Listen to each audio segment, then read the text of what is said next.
আসছি দলঘাট বুড়ো কালী বাড়িতে। আজকে আমরা দরকার বুড়োকালীর মন্দিরে আসছি। তো মায়ের কাছে তোমার কি চা বাবা আছে বলো? আমাদের আসলে সবাই যাতে সুখে শান্তিতে থাকে সেই আরাধনাটা করলাম, এবং যাতে আমরা ভবিষ্যতে আরো ভালো কিছু করতে পারি সবার জন্য সেই কামনাটা করে এখান থেকে বিদায় নিচ্ছি আমরা।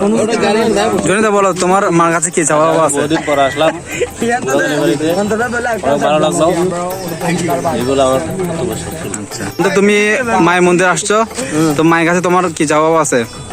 মায়ের কাছে তুমি কি চাইবে? অনেকদিন পর মার দর্শন করতে অনেক ভালো লাগছে, সবাই মিলে আসছি।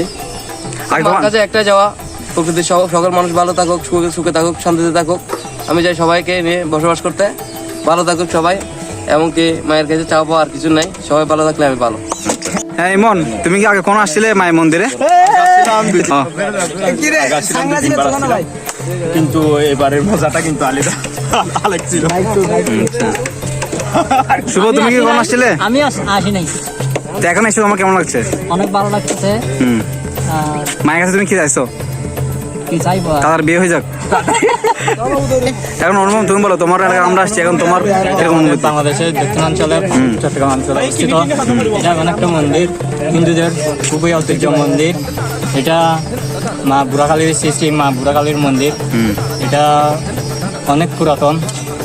আমার সবচেয়ে এখানে এসে অনেক ভালো লাগতেছে। তবে সবচেয়ে একটা আনন্দের বিষয়, সবাই একসাথে আসলাম। কখন পাবো জানি না সবাইকে, যদি আসা হয় মা আশা করে আবার নিয়ে আসবো সবাইকে। জয় মা বুড়াকালী। জয় মা, জয় মা। সুন্দর